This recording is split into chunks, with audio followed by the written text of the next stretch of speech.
¿Qué son esas? Lipoproteínas. Lipoproteínas. Ajá, muy bien, son lipoproteínas, ¿verdad?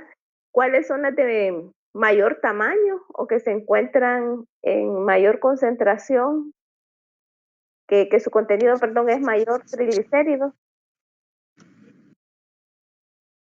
Muy bien. ¿Cuántas vías comprende lo que es el ciclo de los lípidos, de las lipoproteínas?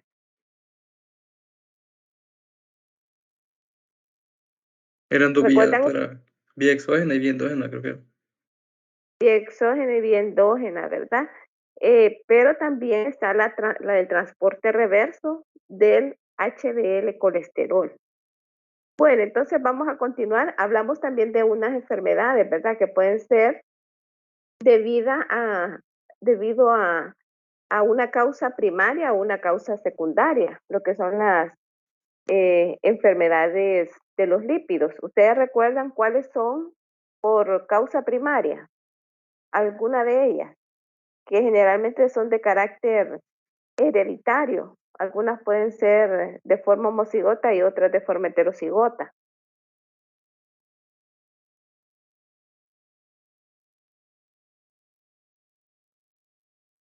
No estoy segura, pero deficiencia de la actividad de lipoproteína lipasa. Muy bien, esa es una, ¿verdad? Una causa primaria. ¿Cuál otra? Hipertrigliceridemia familiar. Muy correcto. ¿Otra enfermedad? Hipercolesterolemia familiar. Hipercolesterolemia familiar. Muy bien. Y si están las dos incrementadas, tanto el colesterol y los triglicéridos, ¿cómo se llama? Hiperlipidemia combinada familiar. Muy bien, ¿verdad? Qué bien que están en clase, ¿verdad? Espero que todos estén así, siempre en sintonía. Bueno, entonces vamos a continuar con los métodos para cuantificar algunos de estos lípidos. Entonces, entre ellos tenemos lo que es el colesterol.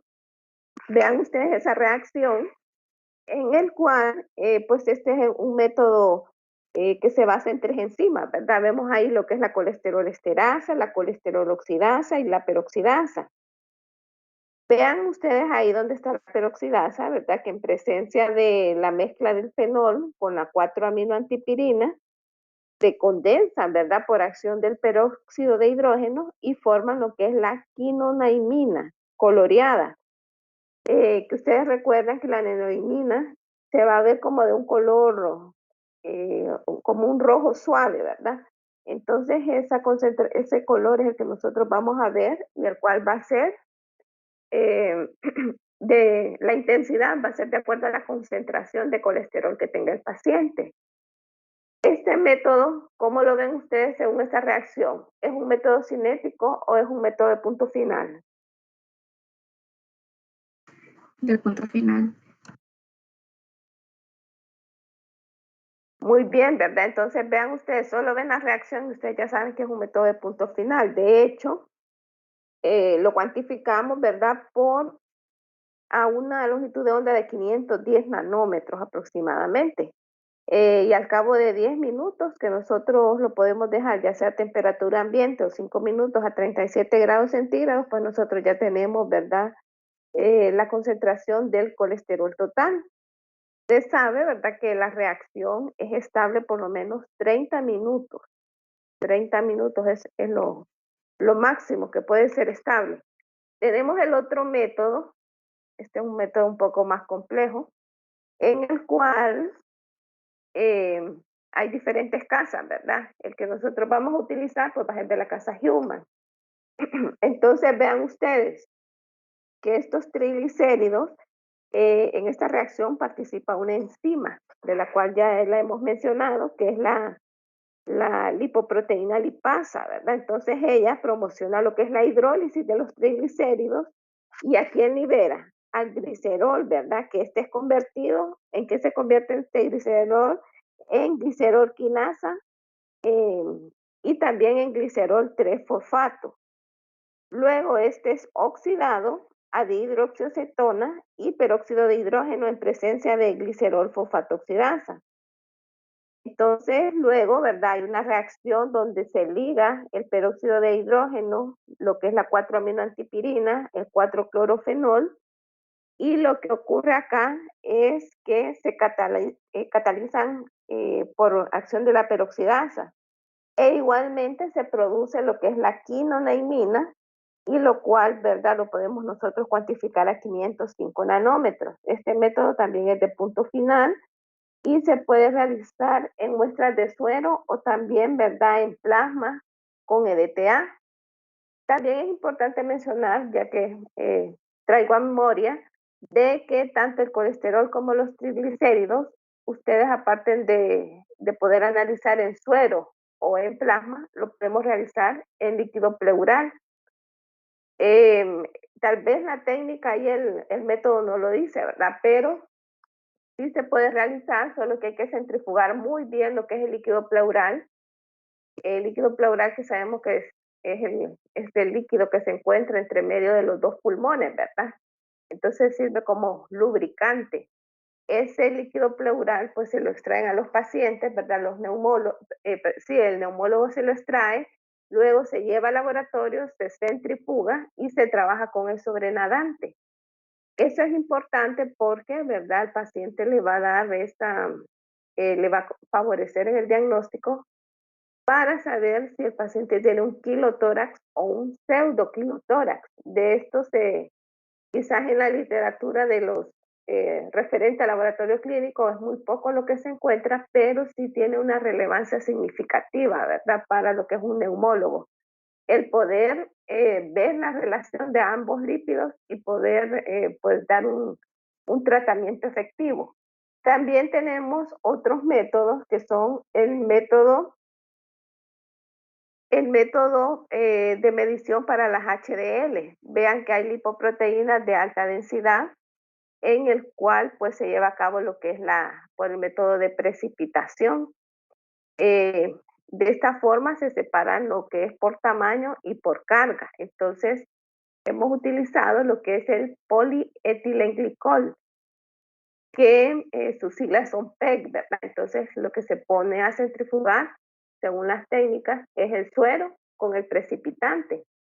Se dejan ahí centrifugando alrededor de unos 15 minutos, después se dejan ahí en reposo por lo menos 10 minutos, y luego, ¿verdad? Lo que hacemos nosotros es con la micropipeta retirar de la superficie esas lipoproteínas que están, bueno, en la superficie, que están en el suero, ¿verdad? Que por eso son las lipoproteínas de alta densidad.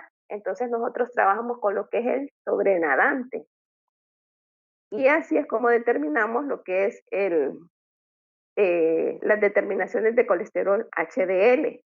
También, ¿verdad? Se puede hacer electroforesis por estos métodos, pero ya para fines clínicos de diagnóstico, pues no es utilizado. Sabemos que es una técnica más cara, que lleva más tiempo. Casi siempre el método más utilizado es el método de precipitación. Bueno, tenemos el LDL, que también lo podemos trabajar de forma directa por precipitación, solo que ellos, ¿verdad?, utilizan el sulfato de polivinil para precipitar estas proteínas. Y también tenemos métodos inmunoquímicos que están disponibles, ¿verdad? Una forma indirecta, les mencionaba en la clase pasada, es por la fórmula de Friedwald. Vean ustedes que según la literatura es aplicable cuando los triglicéridos son menor a 400 miligramos sobre decilitro. Entonces vean ustedes esta fórmula, que esta es la fórmula que vamos a utilizar, ¿verdad? LDL es igual a colesterol total menos, abre paréntesis, HDL más triglicéridos entre 5. Vamos a ver si alguien recuerda triglicéridos entre 5, ¿qué lipoproteína es? VLDL. Muy bien, es correcto, ¿verdad? Entonces, si yo les digo, calcúleme la VLDL, usted solamente va a dividir triglicéridos entre 5. Pero la fórmula de interés es solo esto que les estoy señalando, ¿verdad? Colesterol total menos HDL más triglicéridos entre 5. Y ese va a ser el cálculo para las LDL. ¿Cuándo? Cuando los triglicéridos son menor a 400. Si es mayor los triglicéridos que andan unos 600, 700, entonces ¿qué método utilizar? El método directo. No lo puede hacer por fórmula.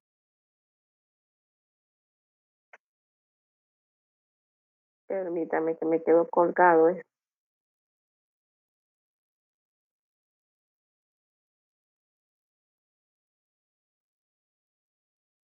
Vean ustedes, este es un ejemplo y le pregunta, ¿cuándo podemos utilizar la fórmula de Fredward? Entonces, la literatura le dice menor de 200 que se puede utilizar. De 200 a 400, valores distorsionados. Y mayor de 400 no se utiliza.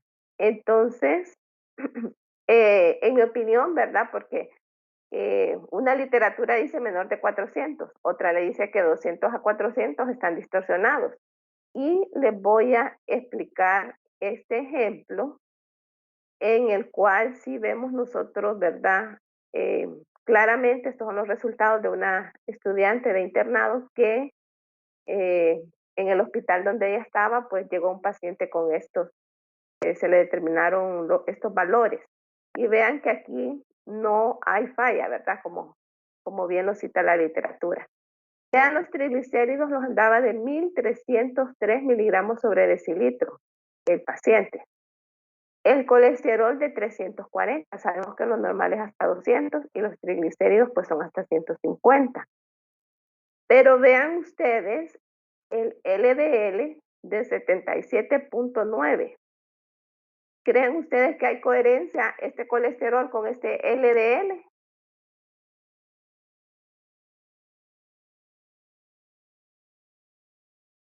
No, ¿verdad? No hay coherencia, porque imagínense, si a usted le están diciendo que el valor de LDL, ¿de cuánto es lo normal?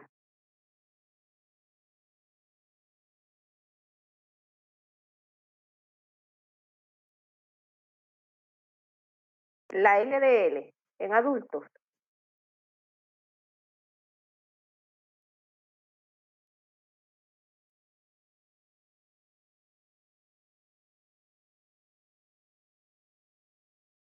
¿Alguien que sepa el valor o que lo ve en algún lado?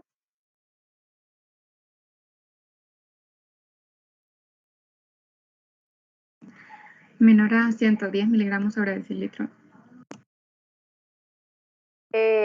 A 100 miligramos sobre decilitro, ¿verdad? Es lo deseable. Entonces vean ustedes, no puede ser que si tiene un colesterol de 340 tenga un LDL de 77.9. No es coherente.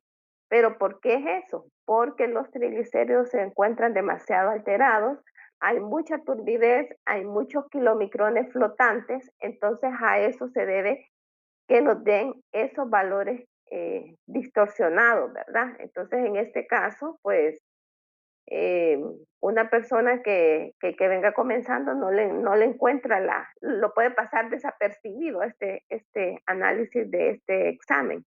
Pero sabemos que es por la turbidez, ¿verdad? Porque no puede ser que colesterol total tenga 340 y de LDL 77.9. No es coherente esa relación.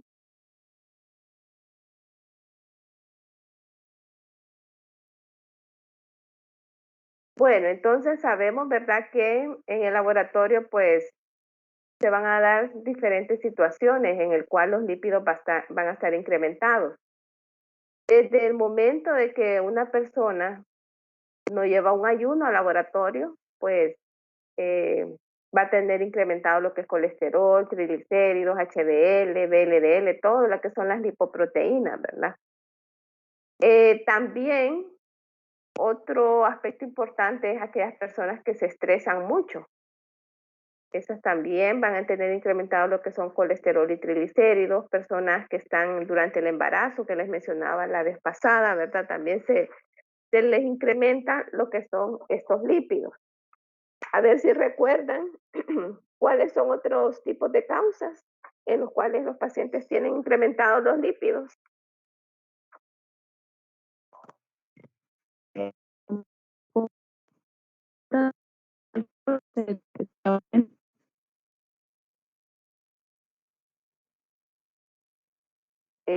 Fíjese que no le escuché, no sé si alguien le escuchó, será problema que tiene la compañera de la conexión.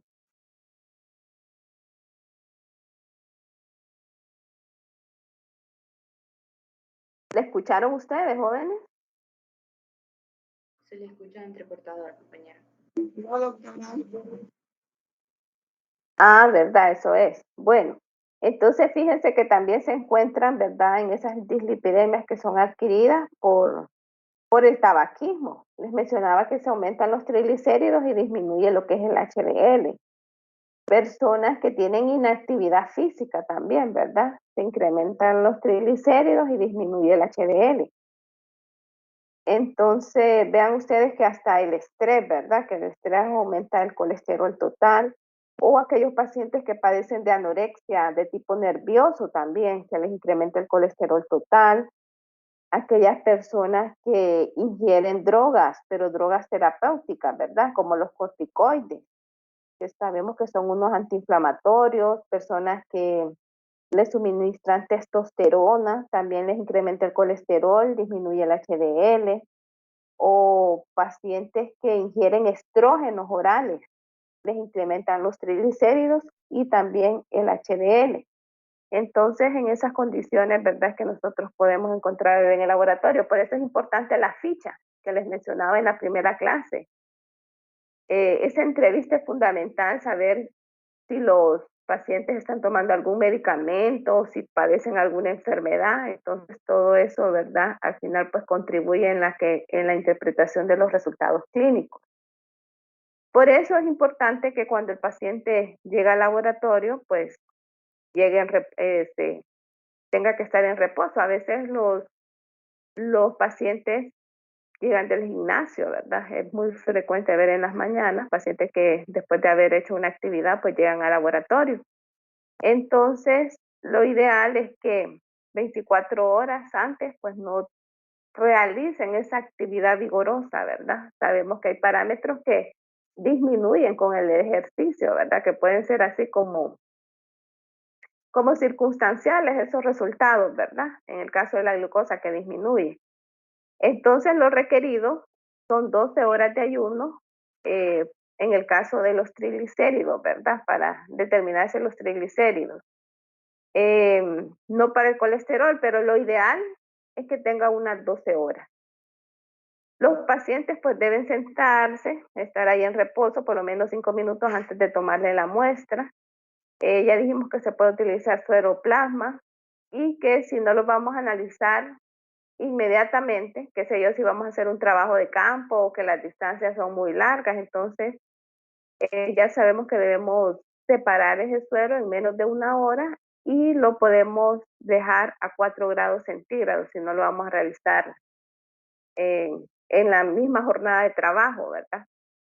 Esa turbidez que ustedes ven ahí es por los kilomicrones que se forma esa capa en la superficie del plasma. Vean ustedes qué lechoso, ¿verdad? Esa apariencia que obviamente hay que hacerle dilución. Vamos a hacer un pequeño ejercicio. Háganse una dilución con un volumen final de 3 ml y que la dilución sea 1:10. Me dicen cuánto es de soluto y cuánto es de solvente.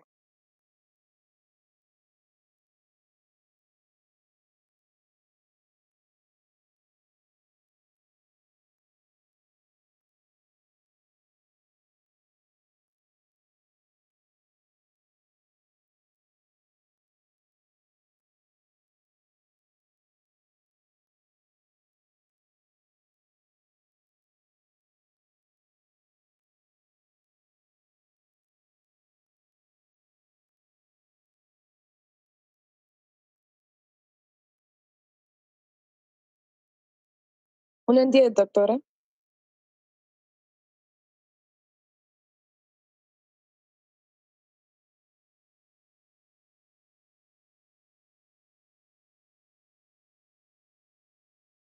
Ahora, Hola, disculpe que no encontraba, como estoy desde el celular, no encontraba cómo se llama el micrófono. Sí, es 1 en 10 con un volumen final de 3 ml. serían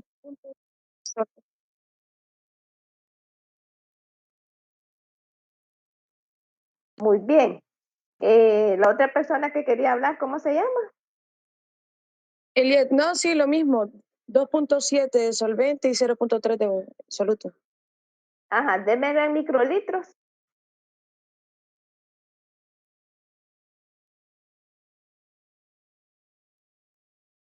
2.700 microlitros de solvente y 300 microlitros de soluto.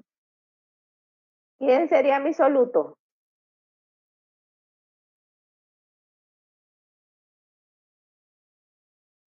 Si estoy haciendo una dilución de esta muestra, ¿quién sería mi soluto?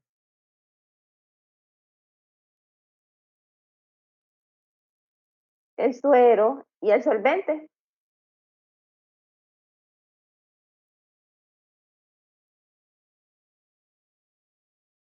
Puede ser el agua destilada o solución fisiológica, dependiendo de lo que me diga el fabricante, ¿verdad? Entonces, como ya hice una dilución 1 en 3, ¿qué significa? Que esa dilución la voy a preparar, la voy a correr en mi equipo y el resultado lo voy a multiplicar por 3, ¿verdad? Que no se me olvide que siempre tengo que multiplicar por la dilución que realicé. Entonces, eso es lo que es muy frecuente encontrar en el laboratorio, y no solamente para lípidos, sino también en aquellas muestras que son ictéricas, ¿verdad? Entonces hay que hacer diluciones. Bueno, entonces sabemos que estas apolipoproteínas las podemos hacer nosotros o determinar por métodos moleculares, que hay una apolipoproteína que es la E y que está muy asociado con la enfermedad de Alzheimer y demencia, ¿verdad? Por el alto contenido que pues tienen en la muestra.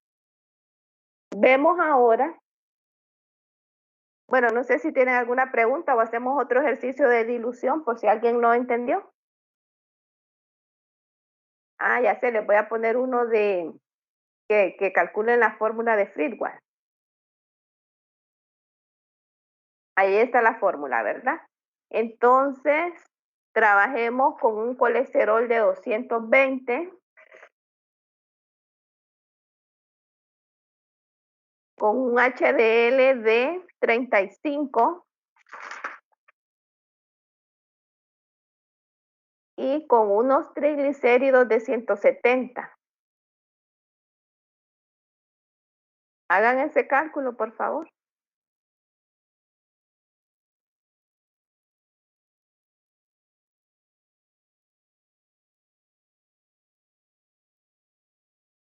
¿Puede repetirlo, doctora, por favor? Sí, colesterol total de 220, HDL 35 y triglicéridos 170.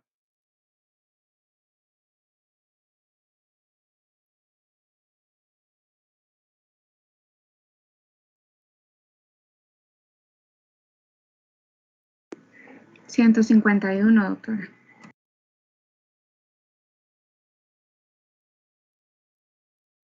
Gracias, 151 miligramos sobre decilitro. ¿Alguien más tiene ese resultado o tiene otro resultado?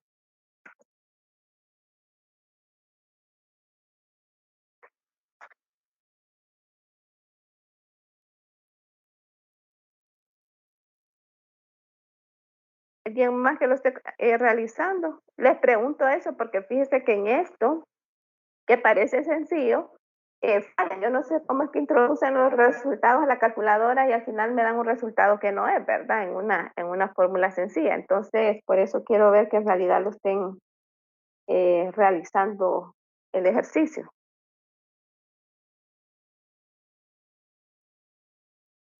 Fernando, ¿cuánto tiene?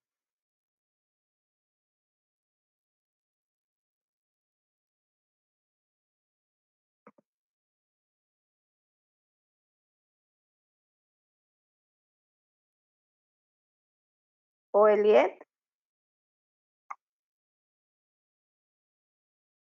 Lo estoy haciendo, doctora, permítame.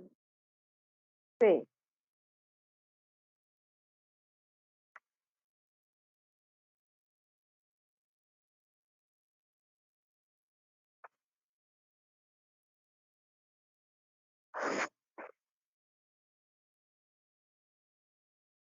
Sí, me da 155.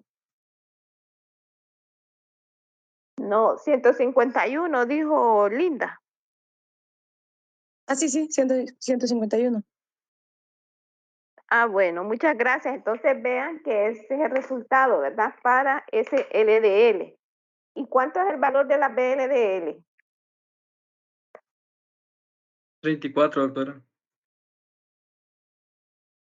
34 es correcto. Entonces, bueno, es la fórmula en que nosotros podemos determinar, ¿verdad? Lo que son la LDL. Pero siempre y cuando, ¿verdad? Su valor sea menor de los triglicéridos, menor de 400. Bueno, entonces continuamos hablando acerca, ¿verdad? De estas enfermedades que son cardiovasculares. Y ustedes saben que hay 3 tipos de músculos, ¿verdad? Tenemos el músculo esquelético, el músculo cardíaco y el músculo liso. A ver si recuerdan cuáles son aquellas pruebas o marcadores que son importantes cuando un paciente va a presentar un infarto de miocardio. Seca, doctora. Mioglobina. Muy bien, ¿verdad? Esas son los marcadores que se incrementan durante el infarto de miocardio. Lo que hay que tener presente son los tiempos. A qué hora empieza a elevarse, cuánto tiempo se mantiene y a qué hora, ¿verdad? También vuelve a la normalidad. Les menciono eso porque las muestras solamente llegan al laboratorio. A veces la troponina ya pasó el día 8 y sus niveles siguen aumentados. Y si el microbiólogo no sabe, pues como que se sorprende o tal vez hay cambio de turno, no saben, desconocen cuál es el historial clínico del paciente, ¿verdad? Entonces, por eso es importante que ustedes sepan en cuánto tiempo es que se permanecen alteradas en suero. Bueno, entonces tenemos que los principales componentes del sarcómero son los filamentos gruesos y los filamentos finos. Los sarcómeros son esas unidades, ¿verdad? Que están formados que forman lo que es el tejido muscular. O sea, estos tejidos que les mencioné anteriormente. Entonces, hay unos filamentos que son gruesos y hay otros que son finos. Los filamentos gruesos pues están formados sobre todo por la miosina, que esta es una proteína que es muy grande, de hecho tiene unos 500 kilodalton, tiene cadenas pesadas, ¿verdad? Que están así como en forma de trenza o en forma de hélice. Y también tenemos los filamentos finos, que estos están formados por actina. Entonces vean la diferencia, filamentos gruesos formados por miosina y filamentos finos formados por actina. Aparte de actina, pues también tienen lo que es la tropomiosina y la troponina. Entonces ya sabemos que hay 3 tipos de troponina, ¿verdad? O subunidades, que está la troponina C, que une el calcio, ¿verdad? Formado el calcio con la tropomiosina. De hecho, esta subunidad se encuentra en el corazón y en el músculo. Tenemos la troponina I, que esta se une a la actina en ausencia del calcio y aparte inhibe lo que es la contracción, ¿verdad? Provocada por la ATPasa. La I es de inhibición, ¿verdad? Ese es el significado. Y la TNC o la troponina C es por el calcio.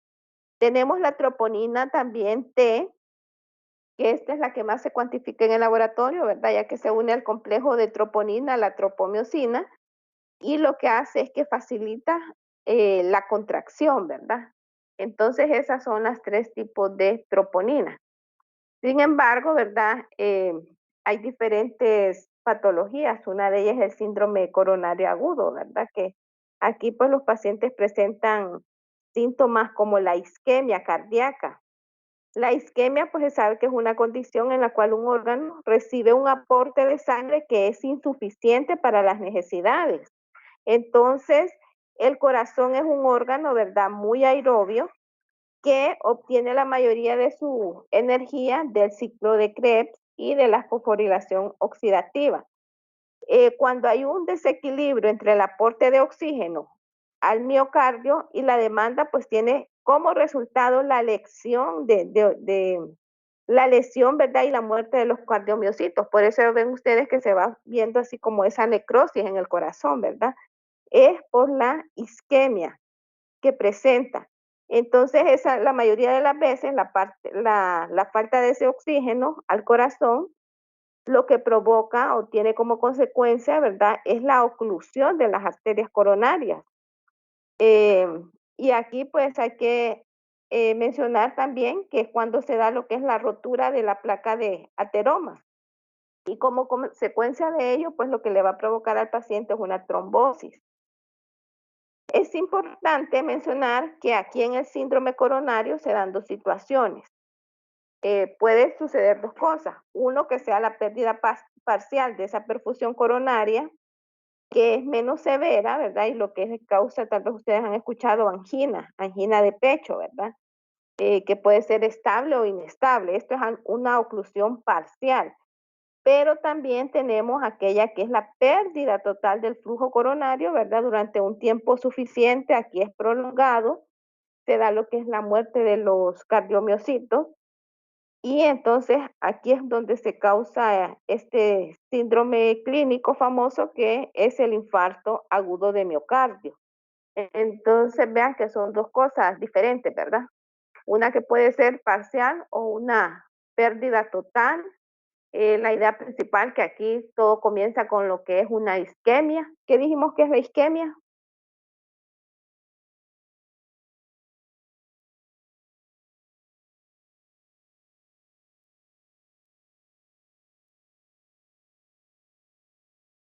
Aporte de sangre que es insuficiente para el corazón para que pueda realizar, ¿verdad?, sus funciones. Eso es la isquemia. ¿Y de dónde obtiene el corazón la mayor fuente de energía, dijimos? Del ciclo de Krebs. Y de la fosforilación oxidativa. Muy bien, ¿verdad? Preguntitas así puntuales y cómo van saliendo ahí como para efectos de examen, ¿verdad? Bueno, entonces vemos acá que una vez que el paciente tiene un infarto de miocardio, pues hay que tener ciertos criterios. Y dentro de estos criterios hay dos importantes. Uno de ellos es la detección de una elevación o una caída de los marcadores cardíacos, ¿verdad? Que eso es lo que se determina en el laboratorio. Ya vamos a ver cómo es el comportamiento de esos parámetros. Pero también, aparte de esa elevación, pues el paciente va a tener síntomas de isquemia, va a tener alteraciones en lo que es el examen de electrocardiograma. Se van a ver ahí unas ondas que son anormales, ¿verdad?, en el electrocardiograma. Y también se pueden ver a través de imágenes que hay una pérdida del miocardio o que hay algunas anomalías en la pared de los vasos. También, ¿verdad?, la número 2, otro criterio es que se puede identificar el trombo coronario, ya sea por un examen que se llama angiografía o en el peor de los casos a través de una autopsia, ¿verdad? Entonces es así como los cardiólogos pues han identificado que hay 5 tipos diferentes de infartos de miocardio. Va a depender, ¿verdad?, de la severidad del caso. Entonces, estos son los marcadores, ¿verdad? Esta es la parte en el cual pues nosotros debemos de tener bastante conocimiento. Como ven, la mioglobina es la primera proteína que se incrementa, pero fíjense que es una proteína, de hecho que tiene 17.5 kilodalton, ¿verdad? Tiene hierro hémico que une lo que es el oxígeno con el músculo cardíaco y el esquelético.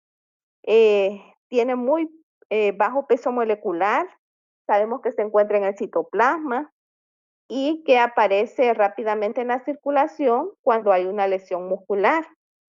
Tiene una vida media muy corta y se sabe, ¿verdad?, que se elimina a través de la orina.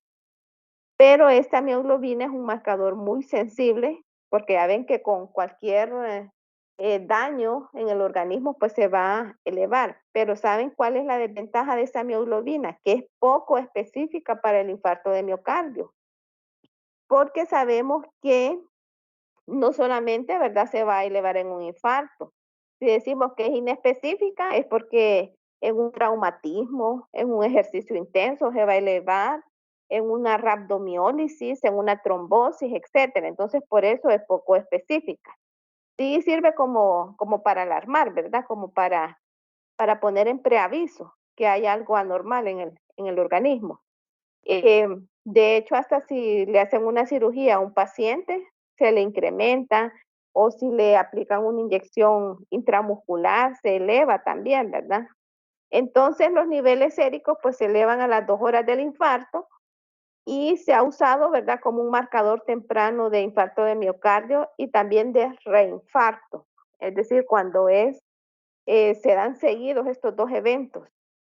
Tenemos la CKMB, que como ustedes ya saben es una subunidad de la CPK total. Sabemos que hay otras subunidades, ¿verdad? Pero que la CKMB es importante porque se eleva entre las 4 a las 6 horas, ¿verdad? Una vez que inician los síntomas. Y la CKMB pues se correlaciona con lo que es todo el evento del infarto. De hecho, el riesgo de mortalidad a corto y largo plazo, ¿verdad?, van a depender de las concentraciones de esta CKMB. ¿Alguien recuerda cuál es el valor de referencia de la CKMB?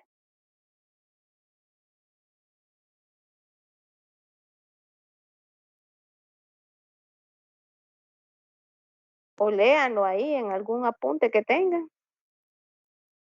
Hasta 25 unidades sobre litro. Muy bien, hasta 25 unidades sobre litro. Entonces, fíjense que este parámetro pues está repitiendo su determinación cada 6 a 8 horas, ¿verdad? Mientras el paciente está ingresado. Se sabe, ¿verdad?, que la concentración de la CKMB pues vuelve a su nivel basal de 48 a 72 horas. Va a depender, ¿verdad?, si existe una lesión en el músculo esquelético. Va a depender del tamaño del infarto y también si está o no respondiendo al tratamiento. Entonces, eso es para que ustedes, ¿verdad?, tengan en consideración estos parámetros. Bueno, hay otra condición que se llama insuficiencia cardíaca congestiva, ¿verdad? Que se sabe que afecta como un porcentaje de un 2% a la población, pero que generalmente está ligada a personas mayores de 70 años, es decir, a los adultos mayores. Pero ¿qué es lo que produce acá? Pues es que se da un bombeo que es inefectivo del corazón y eso pues conduce a la acumulación de fluido en los pulmones y otros tejidos. Por eso es congestión, ¿verdad? Porque hay un acúmulo de esos fluidos. Entonces, las causas pueden ser, ya sea porque hay una pérdida del tejido contráctil tras un infarto de miocardio, o porque hay un aumento de la rigidez cardíaca, porque aumenta lo que es la presión en el corazón y restringe el llenado, o también puede ser por una demanda periférica excesiva, ¿verdad? Este es un proceso que en general es lento, es progresivo y en el cual es posible que no aparezca ningún síntoma hasta el cabo de los años. Ya vemos que es hasta los 70 años una edad promedio en el cual empieza a presentarse. Ya cuando el corazón comienza a fallar, pues el organismo pone en marcha mecanismos compensatorios, ¿verdad? Que solo son eficaces durante cierto tiempo. Es importante mencionar que los principales mecanismos de compensación que se encuentran es la taquicardia en situaciones, ¿verdad?, cuando el paciente está en reposo. Pero también se da lo que es el aumento progresivo del tamaño del corazón, y ustedes lo ven ahí, hay un corazón normal y un corazón con insuficiencia cardíaca, pues se da un incremento, un aumento del tamaño del corazón, que a eso se le llama hipertrofia, ¿verdad? Y eso lo hace, ¿verdad? Para conseguir contracciones más fuertes que compensen su deficiencia. Entonces, son los mecanismos compensatorios. Mencioné dos, ¿verdad? La taquicardia y también la hipertrofia, que esos son los mecanismos que ocupa el cuerpo, ¿verdad? Como para poder hacer que el bombeo del corazón sea efectivo. Entonces, el aumento de la masa total de ese músculo va a provocar, ¿verdad?, algunos efectos adversos. Disminuyen lo que es la contractibilidad de esa insuficiencia cardíaca que está padeciendo el paciente. También hay una activación, fíjense, que se llama neurohumoral, que esta es mediada por el sistema nervioso central y un sistema renina-angiotensina-aldosterona. Este sistema vamos a hablar en detalle cuando veamos la parte del perfil renal. Bueno, porque lo que van a hacer estos mecanismos es evitar, ¿verdad?, ese deterioro progresivo de la función ventricular y de la insuficiencia cardíaca, ¿verdad? Entonces aquí les mencioné dos mecanismos también que se activan. Uno que es neurohumoral, que dijimos que es mediado por el sistema nervioso central, y el otro que es el del sistema renina-angiotensina-aldosterona. También fíjense que podemos hablar de otros parámetros de interés en el laboratorio que también está aumentando, ¿verdad?, o contribuye a lo que es el diagnóstico. Se llama péptido natriurético cerebral. De hecho, también aparte de este péptido natriurético cerebral, existe otro que se llama péptido natriurético auricular. Generalmente en el laboratorio nosotros lo conocemos con las abreviaturas, ¿verdad?, que es BNP. Entonces, ya les voy a mencionar unos equipos los cuales realizan este análisis de este marcador. Estos son unos equipos, ¿verdad? Aquí se los presento, un iChroma. Estos utilizan inmunoanálisis, es la técnica, ¿verdad? Vemos que son como unos cassettes en el cual se coloca la muestra y, ¿verdad?, ahí al cabo de unos minutos, unos 15 minutos, ya tenemos un resultado, ¿verdad?, para este péptido natriurético cerebral o el auricular, ¿verdad? Pero el más común es el cerebral, el que más indican los médicos. De hecho, en su estructura, ¿verdad?, este péptido tiene como la forma de un anillo. Está formado por 17 aminoácidos, ¿verdad? Y a su vez, pues tiene un puente de disulfuro. Entonces, tenemos también que el otro péptido, que es el péptido natriurético auricular, pues se sintetiza, como su nombre lo dice, en la aurícula, o sea, en el corazón, mientras que el péptido natriurético cerebral, se sintetiza en el ventrículo, ¿verdad? Entonces, estos péptidos, ¿verdad?, ¿por qué se secretan? Porque hay una respuesta a la distensión o a una sobrecarga de un volumen o una presión ventricular. Por eso es que cuando cualquier paciente que tenga una insuficiencia cardíaca congestiva, que tenga un síndrome coronario, entonces estos marcadores pues contribuyen a lo que es el diagnóstico de estos pacientes.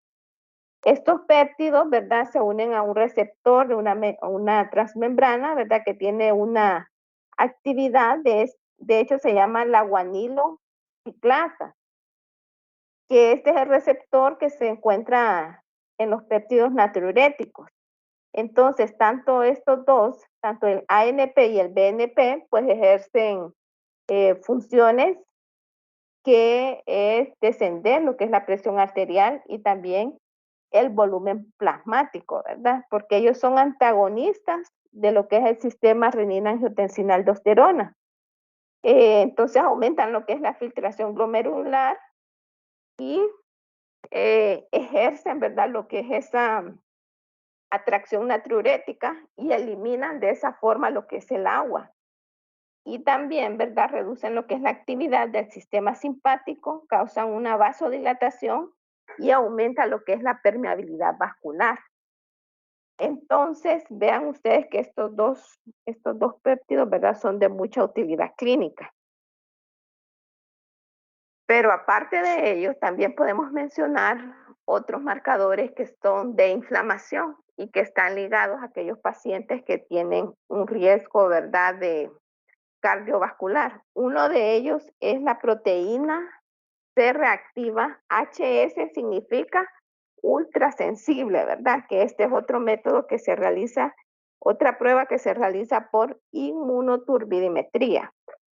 Entonces también es muy común, ¿verdad? Que a esos pacientes porque es una prueba, un parámetro de diagnóstico precoz de aterosclerosis. Entonces, para que le tomen la importancia del caso a esta proteína, que está presente desde lo que es la fase aguda, ¿verdad? Y que se produce por el hígado en respuesta a citocinas inflamatorias. Ya sabemos que hay una inflamación a nivel del tejido, ¿verdad? Entonces, claro, como respuesta, las citocinas se van a incrementar. ¿Cuáles citocinas? Está la interleucina 1, la interleucina 6, y por eso es, ¿verdad?, de mucho interés clínico. Vemos acá que la proteína C reactiva, esta proteína es de bastante, vean ahí los valores de referencia, porque esta proteína se deposita en las placas ateroscleróticas, ¿verdad? Y ya puede ser por un mecanismo que esta proteína se sabe que es la que promueve el desarrollo de la enfermedad como tal. Entonces, cuando ocurre esto, ¿quién se va a activar? El complemento. Y aparte hay otros efectos, ¿verdad?, que favorecen el desarrollo de la aterosclerosis. Pueden inducir, ¿verdad?, lo que es la expresión de moléculas de adhesión del endotelio vascular, puede tener un efecto procoagulante, puede aumentar el plasminógeno 1 y también estimula, ¿verdad?, lo que es la captación de las LDL oxidadas por los monocitos.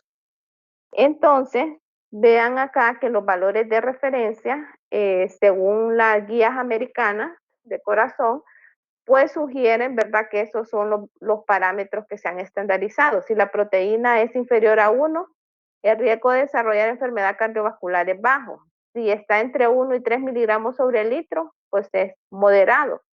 De 3 a 10 el riesgo es alto y mayor de 10 el riesgo cardiovascular es muy alto. Entonces, por eso, ¿verdad?, es importante también realizarse este parámetro de la proteína C reactiva ultrasensible. ¿Por qué método dije que se realiza?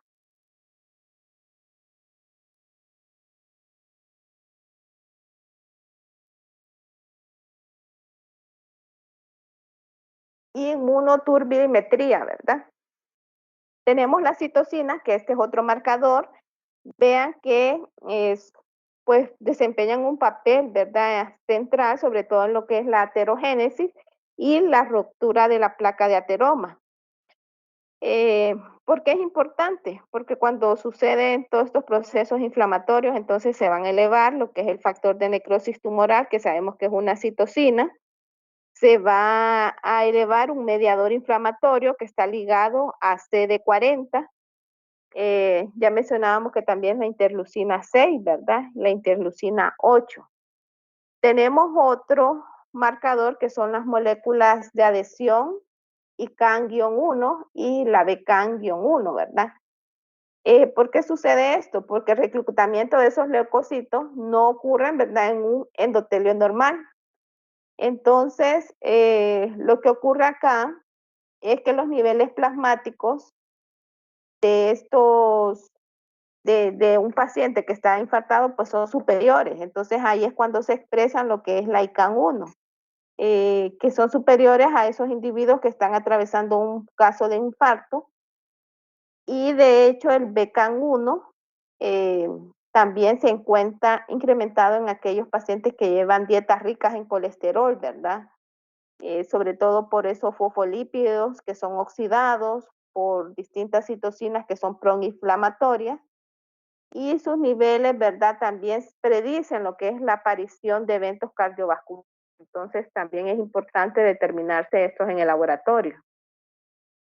Tenemos otro que es la homocisteína, que este es un aminoácido que es derivado de la metionina. Entonces, la concentración elevada de esa homocisteína en sangre es un factor, ¿verdad?, que es muy potente en riesgo cardiovascular, porque los niveles elevados de la homocisteína pues provocan un aumento en lo que es el estrés oxidativo.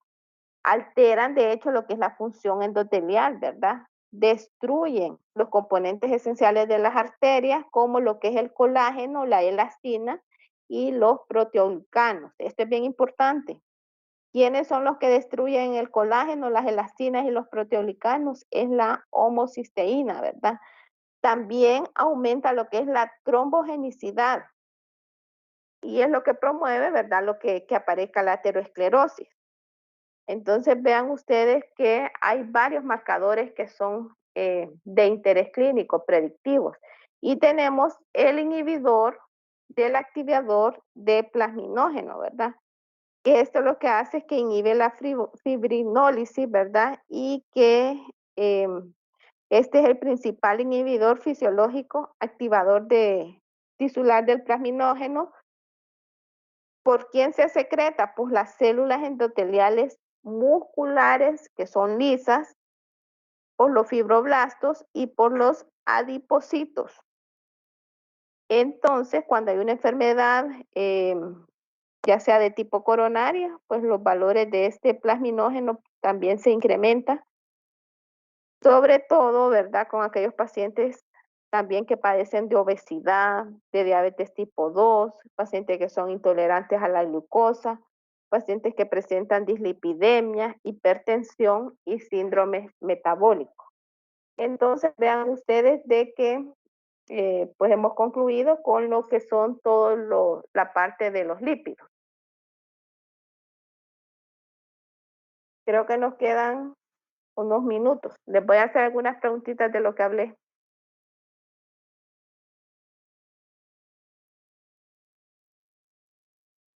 No les había mencionado este equipo. Este equipo es el iStat. Este es de la marca Abbott y fíjense que a través de este equipo se puede determinar lo que son gases, electrolitos. Hay unos cassettes que solamente son para glucosa, otros que solamente son para creatinina, otros que son para ATP y TTP.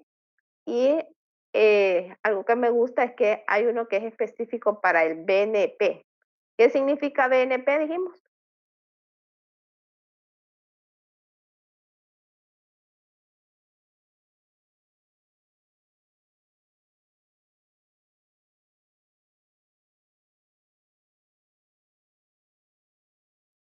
¿Qué significa BNP? ¿Péptido qué? Natriurético cerebral. Ajá, ¿y el otro péptido cómo se llama? Auricular. Auricular, ¿verdad? Entonces, tómele la importancia a estas pruebas porque son del día a día, sobre todo en las salas de emergencia, ¿verdad? Cuando llega pacientes con infarto de miocardio.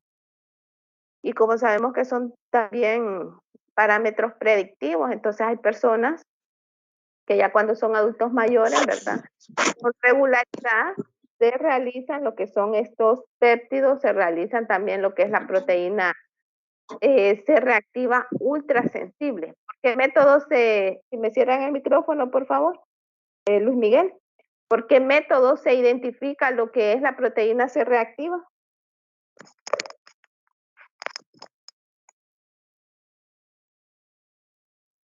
Ya hace poquito se las mencioné. Inmunoturbimetría. Inmunoturbimetría, ¿verdad? Muy bien. Bueno, jóvenes, entonces hemos concluido esta parte. Por favor, no se desenfoquen. Comenzamos el lunes con otro perfil de interés, ¿verdad? Al final, pues, les voy a dejar un